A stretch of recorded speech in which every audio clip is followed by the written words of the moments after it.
तकलीफें आ सकती हैं, थोड़ा कष्ट आ सकता है, पर हारना नहीं, हारना।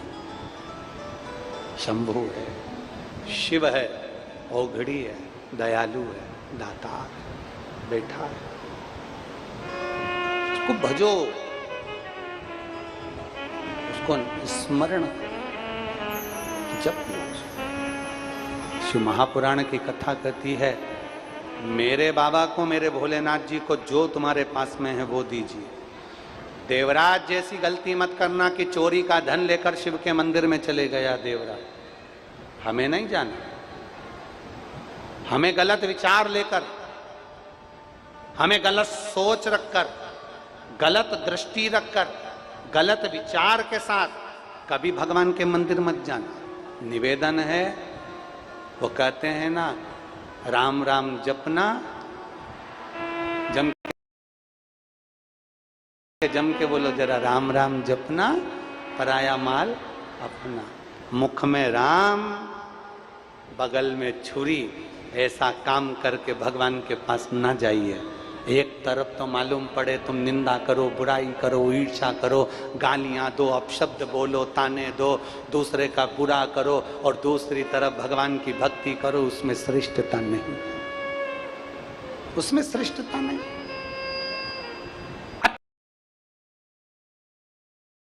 अच्छा कर्म करते हो। देवराज चोरी का धन लेकर शंकर जी के मंदिर चले गए, देवराज चोरी का धन लेकर शिव के मंदिर में चले गए। शरीर में ताप पड़ रही थी, बुखार आ रहा था, ठंड लग रही थी, मंदिर में दुबक कर बैठ गए। उनको नहीं मालूम कि यहाँ शिव महापुराण की कथा हो रही है, उनको नहीं मालूम कि शंकर की भक्ति हो रही है, शिव महापुराण की कथा का महत्व क्या है, ये देवराज को नहीं मालूम। अगर जानते तो शायद गलती ना करते। देवराज के जीवन में एक बस शिव महापुराण की कथा चल रही थी। कथा चलते चलते जो था, वो जो ब्राह्मण थे, जो सुंदर आनंद में ब्राह्मण देवता कथा कर रहे थे, संत कथा कर रहे थे, साधुवर कथा कर रहे थे, और चिल्लाकर बीच बीच में हर हर महादेव बोल रहे थे। जैसे ही हर हर महादेव कहते, देवराज को गुस्सा आता, क्योंकि उसके मस्तिष्क में दर्द हो रहा था, उसके सिर में दर्द हो रहा था, शरीर में ताप पड़ रहा था, ठंड लग रही थी, बुखार लग रहा है।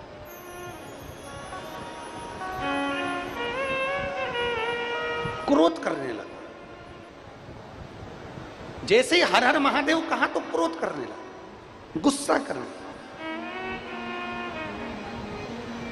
और क्रोध करा। क्रोध कब आता है?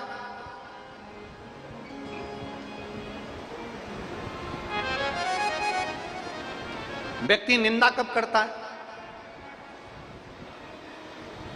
कोई भी कब निंदा करता है? क्रोध कब आता है? निंदा कब करता है व्यक्ति? निंदा कब करता है? शिव महापुराण की कथा कहती है, जैसे चावल की बोरी में चावल भरते जाओ, धान की बोरी में धान भरते जाओ। जब बोरी भरा जाती है, जब बारदान भरा जाता है, जब बोरा भरा जाता है, तो उसमें से चावल नीचे गिरना प्रारंभ हो जाते हैं। धान की बोरी में धान भरो, कोठी में धान भरो, धान जब भरा जाता है तो नीचे झलकने लगता है। पानी भरा जाता है तो पानी झलकने लगता है। शिव महापुराण की कथा कहती है, जब जल भरा गया तो जल झलकता है, भजन भरा जाता है तो भजन झलकता है, चावल भरा जाता है तो चावल झलकता है, धान भरा जाती है तो धान झलकती है। और शिव महापुराण की कथा कहती है, जब अपने भीतर किसी दूसरे के प्रति ईर्ष्या भरा जाती है तो अपने मुख से निंदा झलकना प्रारंभ हो जाती है, अपने मुख से निंदा झलकना प्रारंभ हो जाती है। जब भीतर ईर्ष्या भरा जाती है, कूट कूट कर अंदर किसी दूसरे के प्रति ईर्ष्या भरा जाए, किसी एक व्यक्ति के प्रति ईर्ष्या भरा जाए, तो उसके ये लोग निंदा करना प्रारंभ कर देते हैं। जब दुनिया के लोग तुम्हें निंदा करते दिखें, समझ लेना उसके अंदर ईर्ष्या भरा गई है, और इतनी भरा गई कि वो झलकना प्रारंभ कर दी है। उसके भीतर अहंकार इतना भरा गया कि वो झलकना प्रारंभ हो गया। चावल भराता, चावल झलकता, जल भराता, जल झलकता, भजन भराता, भजन झलकता, अगर किसी के अंदर सत्संग भरा जाता है, शिव पुराण भरा जाती है, सत्संग भरा जाता है, तो उसके मुख से सत्संग ही निकलता रहता है। यहाँ से जाते जाते भी लोग सत्संग करेंगे, आते आते भी सत्संग करेंगे, कथा चालू नहीं होगी उसके पहले भी भजन करेंगे और उसके बाद भी भजन करेंगे, क्योंकि उनके अंदर वो भरा हुआ है। अहंकार किसी के अंदर भरा गया तो अहंकार झलकेगा, और ईर्षा अगर भर गई है तो ईर्षा निंदा के रूप में झलकती है। तुरंत आपके अंदर किसी के प्रति ईर्षा है तो आप दूसरे की बुराई करना प्रारंभ करोगे, निंदा करना प्रारंभ करोगे, क्योंकि वो झलकेगी। क्रोध कब झलकता? क्रोध कब झलकता है? जब भीतर अहमता आ जाती। अहमता, क्रोध झलक लगा। देवराज को क्रोध आ गया। देवराज ने कहा मेरा तो शरीर में कष्ट हो रहा है, मेरे पास इतना धन, इतना वैभव, इतनी सत्ता, ये मुझे जानता क्या है, ये मुझे पहचानता क्या है, क्या जानता है? और क्रोध में आ गया देवराज और वहां से उठकर चले गया बाहर, बेलपत्री के वृक्ष के नीचे जाकर बैठ गया, क्योंकि शरीर में ताप पड़ रहा था, चोरी का धन साथ में था। और इतने में देवराज के प्राण छूट गए। प्राण छूटे, देवाधिदेव महादेव नंदी लेकर आ गए और देवराज को नंदी पर बिठा कर ले गए। नंदी पर बिठा, देवताओं ने पूछा,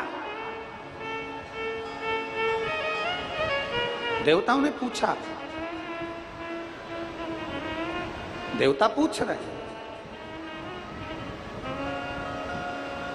देवराज जो चोरी का धन साथ में रखा है, जिसको इतना क्रोध आ रहा है, जो इतना अपशब्द कह रहा है, और आप उसको नंदी पर बिठाकर ले जा रहे हो देवाधिदेव महादेव? शंकर भगवान कहते हैं सुनो, इसने एक क्षण की शिव महापुराण की कथा सुन ली थी और इसकी माता मेरे मंदिर में, मेरे शिवालय में जाकर एक लोटा जल चढ़ाती थी। कोई नारी, कोई पुरुष, कोई बच्चा, कोई बूढ़ा, कोई व्यक्ति मेरे शिवालय में जब एक लोटा जल चढ़ाता है तो उसकी 7 पीढ़ी नहीं, मायके और ससुराल की 71 पीढ़ी तर जाती है। 71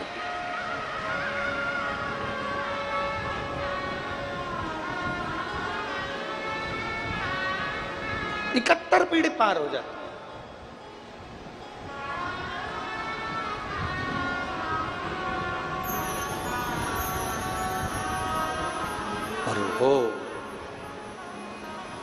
और भोलेनाथ सुना दो वो ही कथा जिसे सुन के मैं भी अमर हो लूं। भोलेनाथ सुना दो ऐसी कथा जिसे सुन के मैं भी अमर हो लूं। भोलेनाथ सुना दो ऐसी कथा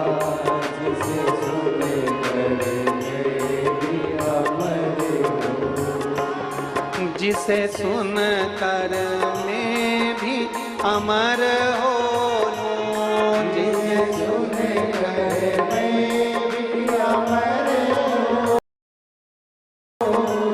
जिसे सुन कर मैं भी अमर हो, जिसे सुन कर मैं भी अमर हो, जिसे सुन कर मैं भी अमर हो। भोलेनाथ सुना दो ऐसी कथा जिसे सुन कर मैं भी अमर हो।